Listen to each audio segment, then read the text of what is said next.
तुझी support system कोणीतरी बंद केली होती। मीनाक्षी तिथे होती, तिच्या ते लक्षात आलं म्हणून तिने सपोर्ट सिस्टीम सुरू केली। तिने डॉक्टर येण्याची वाट नाही बघितली। कुणीतरी मला मारण्याचा प्रयत्न केला, तुमच्यामुळे वाचलो। तो हल्ला कुणी केला, का केला ते आज ना उद्या कळेलच, पण त्यामुळेच आपण जास्त जवळ आलोय हे मात्र कळून चुकलंय मला।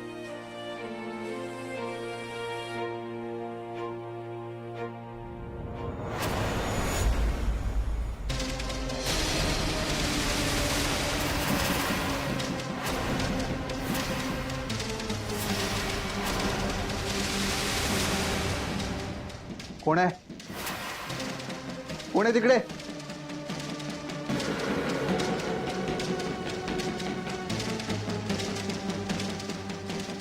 मीनाक्षी, मीनाक्षी, मीनाक्षी, आयो काय झालं? इकडे तिकडे समोर कोणीतरी आहे।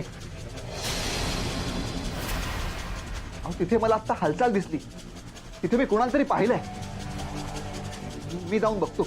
नाही, तुम्ही तुम्ही अजिबात नका हलू इथून, मी बघते। अहो पण तुम्ही एकट्या? मीनाक्षी,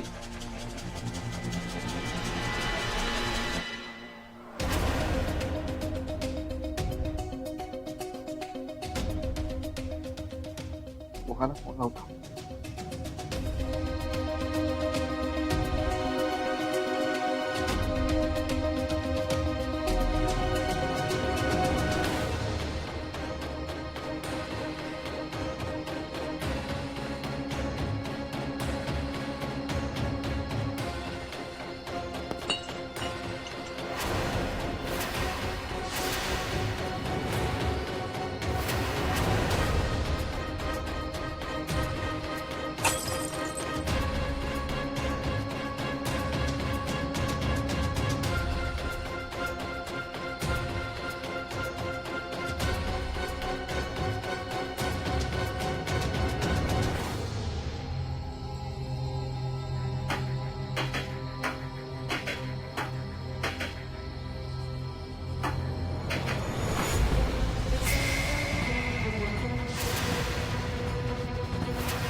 काठी खाली घे बघू आधी।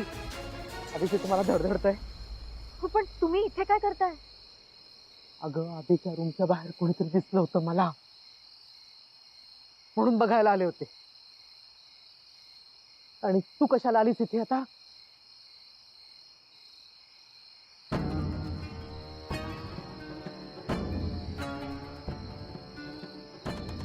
इथे कोणीतरी आहे असं वाटतंय। हा, मी बघून आले, तू थांब इथेच। मी पण येते ना। कशाला आता? बस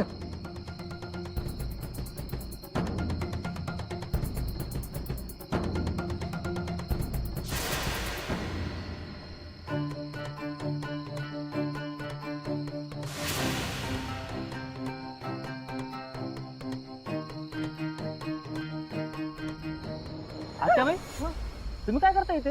अरे तू कुठे होतास? मी राऊंड मारायला गेलो होतो। आणि तुम्ही काय करता इथे? अरे अभिच्या रूमच्या बाहेर कोणीतरी आलं होतं। कधी? झाली आता 5-10 मिनिटं. काय आत्याबाई, मीच होतो तिकडे, आता चालू तिकडून. खरं बोलतोय हं? आता कोणाची शपथ घेऊन सांगू तुम्हाला विश्वास बसेल?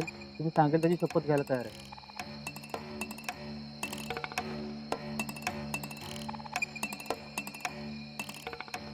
आता तू काय माझ्याकडे बघत उभी राहिली आहे? चल जाऊन झोप जा.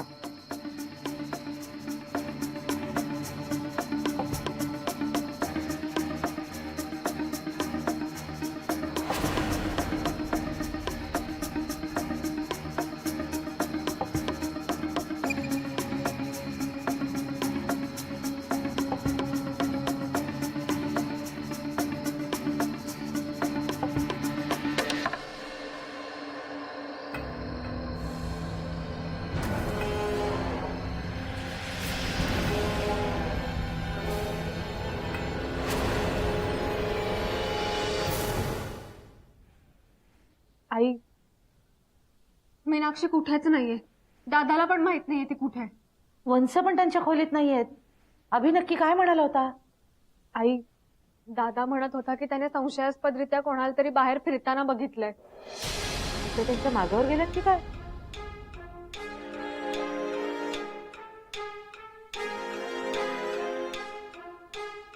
वंश, तुम्ही कुठे गेला होतात? तुम्ही कोणाला पाहिलं का? वहिनी अगं काळजी करण्यासारखं काही नाहीये. जा जाऊन झोपा तू. काळजीचं कारण नाही म्हणताय, मग तुम्ही इतक्या रात्री बाहेर कशाला गेला होतात? अगं मला असा भास झाला की आधीच्या रूमच्या बाहेर कोणीतरी आहे, म्हणून मी जाऊन बघून आलो. तर तो आपला वॉचमनच निघाला.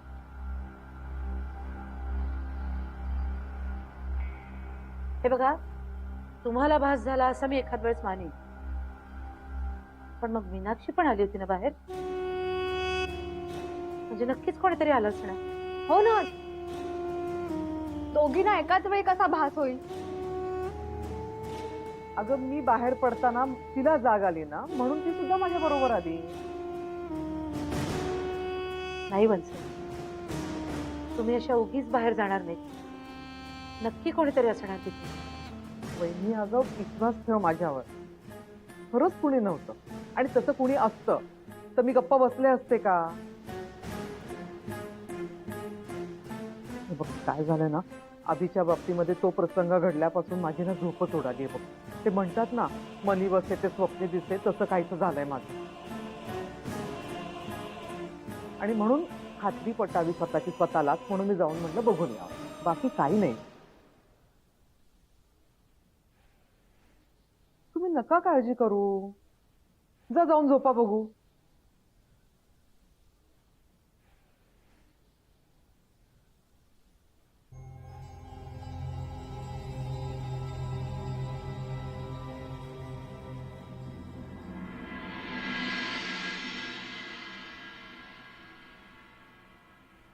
नक्की काय घडलं होतं? खरंच कोणी होतं की आत्याबाई म्हणतात तसं? अभिंना भास झाला असेल का? नाही, कुणीतरी होतं हे नक्की. मग कदाचित तो वॉचमनही असेल.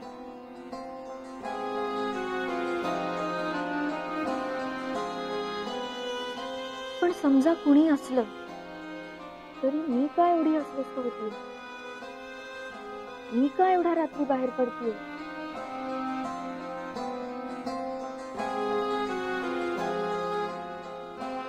तुम्ही हॉस्पिटलमध्ये आलात ते एक वेळेस ठीक होते, पण इथे घरी येण्याची काय गरज होती? नक्की काय कारण आहे या सगळ्यामागे? आजपर्यंत मी तुम्हाला तुमच्या नजरेसमोरही नको होतो. माझ्याशी बोलण्याचंही तुम्ही टाळत होता. अगदी मी तुमच्या आजूबाजूला असलेलाही तुम्हाला नको होतं. मग हे सगळं तरीही तुम्ही का करता?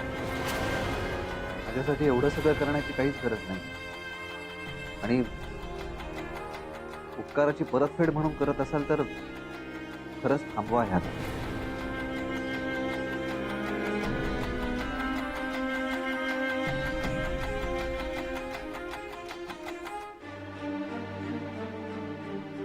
आता बाहेर मी कोणाला तरी पाहिलंही नक्की, पण तो कोण असेल? हॉस्पिटलमध्ये ज्याने माझ्यावर हल्ला केला होता तोच तर नसेल. त्यावेळी मीनाक्षी तिथे होत्या म्हणून म्हणून माझा जीव वाचला. आणि आताही तेच घडतंय. स्वतःच्या जीवाला धोका आहे हे माहीत असून सुद्धा मीनाक्षी स्वतः बाहेर गेल्या. कुणासाठी? माझ्यासाठी. माणूस त्याच माणसासाठी आपला जीव धोक्यात घालतो ज्या माणसावर त्याचं मनापासून प्रेम. मीनाक्षी बोलत काही नसल्या तरी त्यांच्या वागण्या बोलण्यातनं हेच तर दिसतंय. येस, जसं माझं त्यांच्यावर प्रेम आहे त्यांचंही माझ्यावर प्रेम.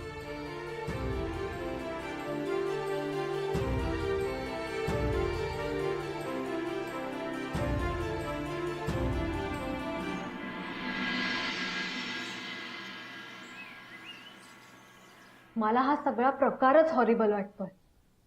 माझा तर काळजाचाच ठोका चुकला होता. मी पण रात्रभर विचार करत होते ग की खरंच कोणी आलं होतं का, आणि आलं असेल तर नेमकं होतं कोण, आणि दादाच्या खिडकीजवळ जाण्याचं कारणच काय आहे ना. असं काही घडलं ना की मनात अनेक शंका कुशंका येतात. इतकी वर्ष आपण इथे राहतोय पण याआधी असं कधी घडलं नव्हतं. बघ ना. अभिला कोणी कॉफी दिली की नाही अजून? हो ती कॉफीच करते.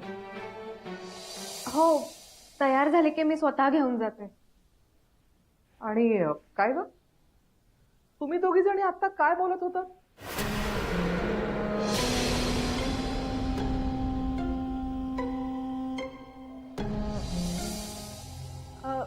नाही, काही विशेष नाही. अगं नाही कसं वहिनी, तूच म्हणत होतीस ना इतकी वर्ष आपण इथे राहतोय पण असं काही घडलं नाहीये म्हणून.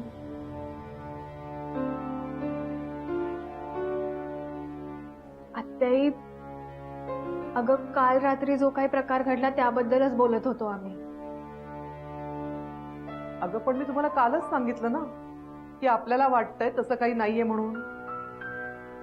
तर मी स्वतः गेले होते ना. तेच तर म्हणते मी वंस, मला तुमच्या धाडसाचं कौतुक वाटतंय. तुम्ही एकट्या बाहेर गेलात आणि तुमच्या मागे मीनाक्षी पण.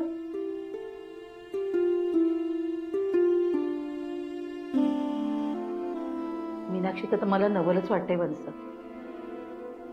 म्हणजे तुम्ही आता विचार करा, तुम्ही जर का बाहेर नसता आणि बाहेर अशी एखादी व्यक्ती असती जिच्याकडनं आपल्याला धोका आहे तर काय झालं असतं मीनाक्षीचं?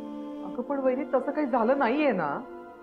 देवाच्या कृपेने तसं घडलं नाही हो, पण तरी विचार येतो ना मनात की या मुलीमध्ये एवढं धाडस आलं कुठून? अभि तिला सांगतो काय आणि ती तडक बाहेर जाते काय? स्वतःची काळजी नाही, पुढे काय होईल याची पर्वा नाही, फक्त अभिसाठी ही मुलगी हिंमत दाखवते ना. मला त्याचं खूप नवल वाटतं हो. वहिनी, अगं तुला नक्की काय म्हणायचंय? मला कुठे काय म्हणायचंय, मी फक्त मनात आलं ते बोलून दाखवलं, बाकी काहीच नाही. अगं आत्याई, आईला एवढंच म्हणायचंय की मीनाक्षी पण तुझ्याच सारखी डेअरिंग बाज आहे, बाकी काही नाही. हो नाही? हो. हा.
परमेश्वरा, काय बघते मी एवढी जवळ.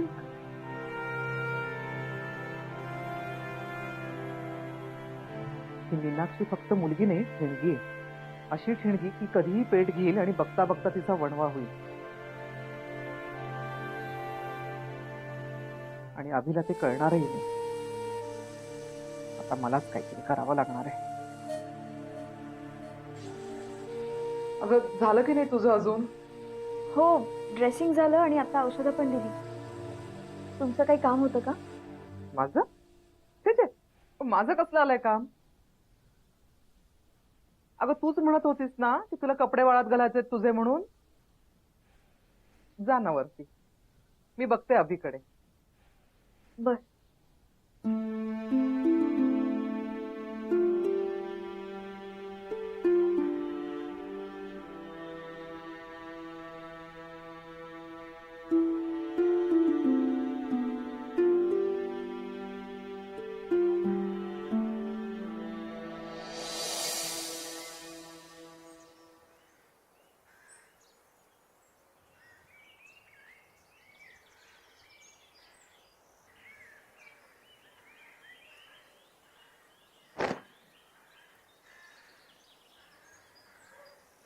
ही मुलगी या घरात आली तेव्हा खरं वाटलंच नव्हतं की ही इतके दिवस या घरात राहील आणि बघता बघता सगळ्यांची एवढी महत्वाची होऊन जाईल.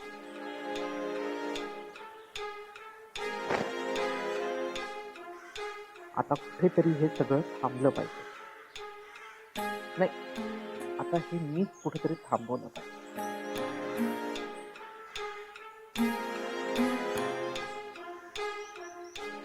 मीनाक्षी, काय झालं? काही काम होतं का? हो, म्हणजे जरा बोलायचं होतं तुझ्याशी. बोला ना. मला सांग, तुझा नक्की काय प्रॉब्लेम आहे? काय झालं? काही चुकलं का माझं? येथे अगं, तुझ्यासारख्या गुणी मुलीकडून कशाला काही चुकेल ना. काय ना, तू गुणी आहे, समजूतदार पण आहे. म्हणून मी जे काही बोलते ना ते इतरांना कळत नसलं तरी तुला नक्कीच चांगलं कळतं.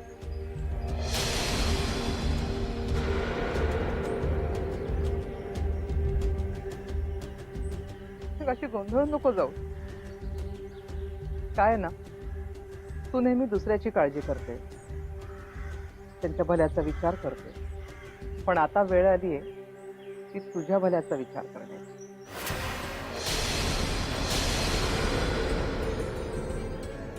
तुझ्या बाबतीतला प्रॉब्लेम कायमचा संपवण्याची.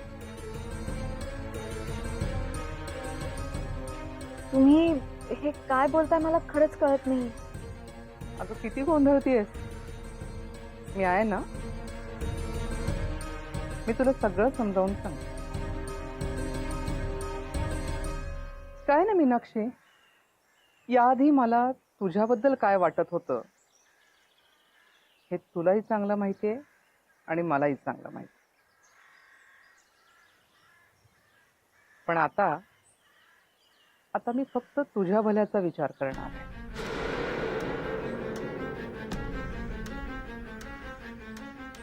काय ना, आपल्यामध्ये ठरल्याप्रमाणे तू काही दिवस इथे राहणार आणि अभि बरा झाला की इथून कायमची निघून जाणार असं ठरलं होतं. बरोबर आहे ना? बरोबर. पण मी काय म्हणते, तू लग्नच का नाही करून निघून जा?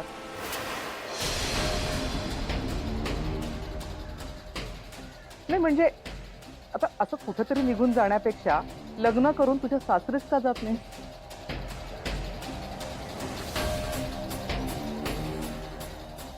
ते तू टेन्शन घेऊ नकोस. तुझ्यासाठी चांगलं स्थळ मी बघेन. तुला अनुरूप असा मुलगा शोधायची जबाबदारी माझी. आणि लग्न कुठल्या पद्धतीने करायचं, कसं करायचं हे सगळं मी ठरवीन. तू फक्त लग्नाला हो म्हण, एवढंच तुला करायचंय.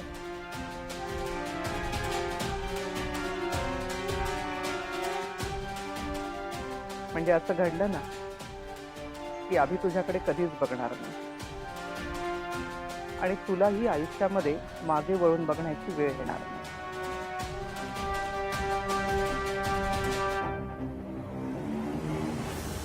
नाही म्हणजे नको. नको? का नको? अगं आज ना उद्या तुला लग्नाचा विचार करायचाच आहे ना. तुम्ही म्हणताय ते पटतंय मला, पण आता पण बिन काही नाही. ठरलं. तुझ्या लग्नाच्या बाबतीत सगळा विचार आता मी करणार. तुझ्या लग्नाचा पुढाकार मी घेणार. अगं तू आमच्यासाठी एवढं सगळं काही केलंयस, मग आम्ही तर एवढं केलंच पाहिजे ना तुझ्यासाठी. आणि हे बघ, घरातले सगळे तुला आपलं मानतात. आता तू जर आम्हाला आपलं मानत असशील तर होकार देशील.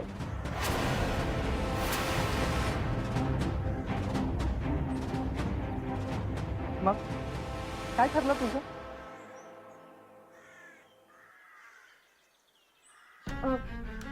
डॉक्टर डॉक्टर येण्याची वेळ झाली आहे. मला खाली जायला हवं.